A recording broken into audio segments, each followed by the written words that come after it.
My name is Dwain Deets, and I would like to read this statement.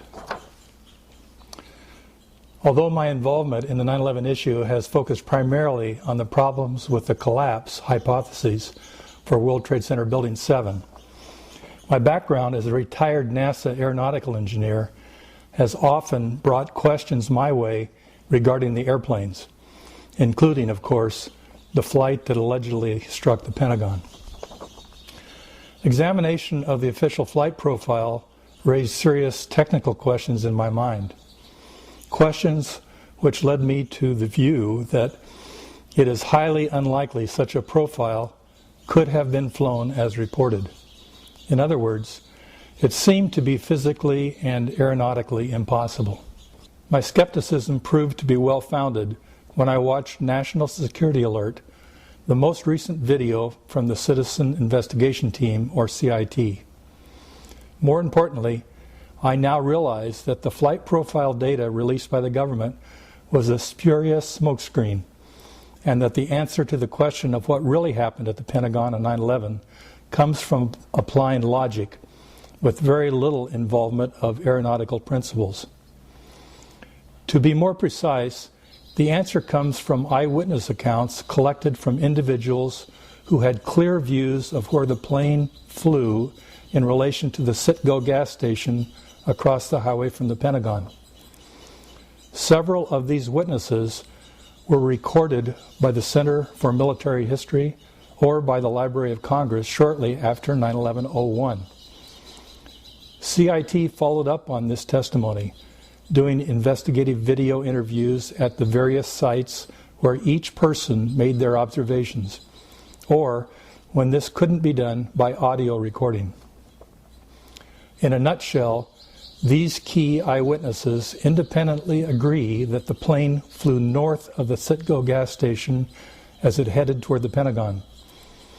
It is clear from viewing their interviews that it is simply not a reasonable consideration that all of the witnesses presented are incorrect about this simple detail. The plane was most definitely on the north side of the station. The problem with this is that the official flight path requires the plane to have flown to the south of the station. The observed damage is wholly inconsistent with an approach from the north side. This not only includes the damage inside the building leading to the round hole in the C-ring, but also 5 light poles which were supposedly hit by the airplane, which were also in alignment with the south side path. Given that the plane was on the north side of the station, these light poles simply could not have been knocked over by it. The only possible conclusion, if logic is your guide, is that the plane did not hit the Pentagon and did not cause the damage, that the south path downed light poles were staged, and that the internal damage was done by other means, specifically internal explosives. I am aware of efforts by a few to censor and marginalize the work of Citizen Investigation Team. Some have stated it's because they feel the notion of a flyover at the Pentagon would be bad for the truth movement, even if true, because it would be off-putting to the public at large. This is contradictory logic, since the very notion that 9/11 was an inside job is off-putting to the public. I strongly feel it's important to follow evidence wherever it leads us and stand firmly against any effort to hide or control information that exposes the 9/11 deception. I thank CIT for bringing this story together in a clear manner, and I endorse CIT as the best source of information on this matter. Furthermore, I agree with their conclusion. The plane flew over the Pentagon. Thanks a lot for speaking out in our favor, Dwain. Please, if you could, give us a little background on your professional experience and expertise. Well, I was an aeronautical engineer for NASA at the Flight Research Center, the Dryden Flight Research Center at Edwards, California, for 37 years.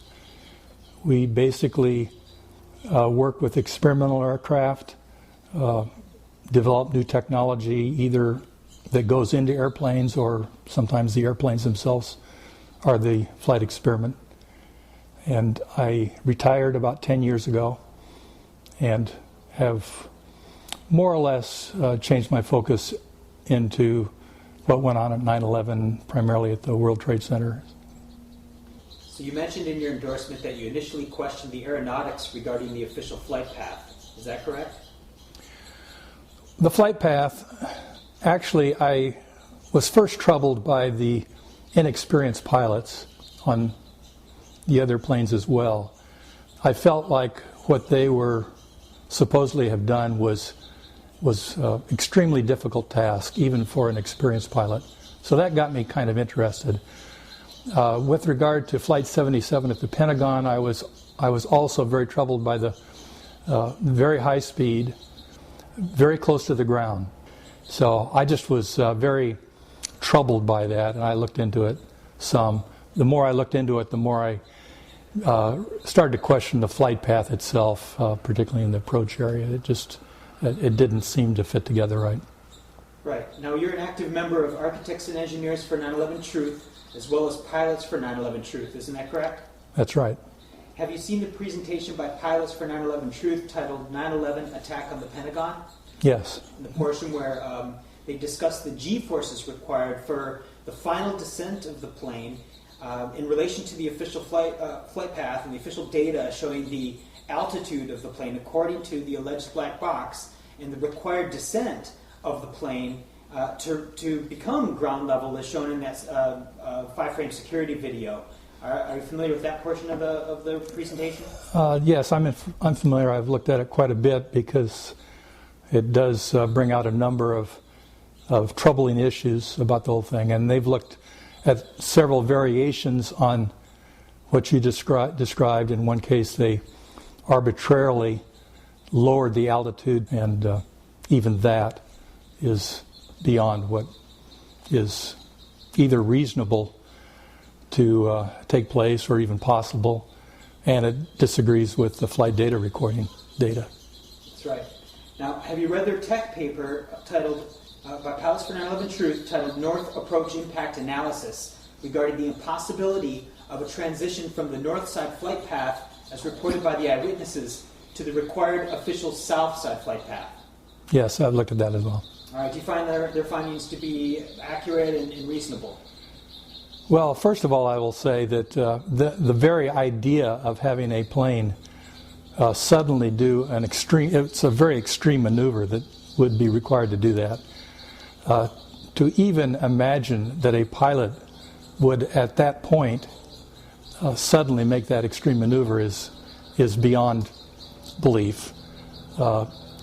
Being very close to the ground, pilots don't want to suddenly disrupt the approach and make an extreme maneuver over to some other flight path. So that whole idea is just completely unfathomable. Secondly, if there was any kind of maneuver as extreme as that, there would be all kinds of eyewitnesses that would observe it, and that would be the main thing they would talk about, and we don't hear any of that. And then finally, the maneuvers themselves are just, they're beyond the capability of the airplane, and there's many assumptions, even with that are, for example, roll rate. It assumed that there was an instantaneous roll rate to go from one part of the maneuver back to the other. You can't have instantaneous roll rates. The plane would be out of control. So in essence, you agree it would be physically impossible for a fixed-wing aircraft to transition from the north path to the south path in order to line up with the physical damage. Very definitely, particularly at the airspeed it was going. Right. Well, that's another thing too, because the witnesses do say it was going much slower. But the banks required the instantaneous roll is impossible itself. Right. None of it makes sense with the physical damage, you'd say. That's correct. Yeah. Okay. So it's safe to say, in your expert opinion, not only is the official flight path implausible, if not impossible, but if you accept the notion that the plane was on the north side of the gas station, as reported by so many witnesses in our presentation, that it amounts to scientific proof that it did not cause the physical damage on 9/11. Would you agree with that? I agree with that, and not only that, it answers in a very rational way what otherwise would be a whole string of impossibilities that were stacked one on top of the other. So it's kind of good to have a plausible explanation, and particularly with the agreement of the eyewitnesses, makes me feel good about that as what actually happened. Great. Well, thank you very much. I really appreciate you speaking out about this important information, Dwain, and all your courage and all the work that you do for the 9/11 Truth Movement. You're welcome.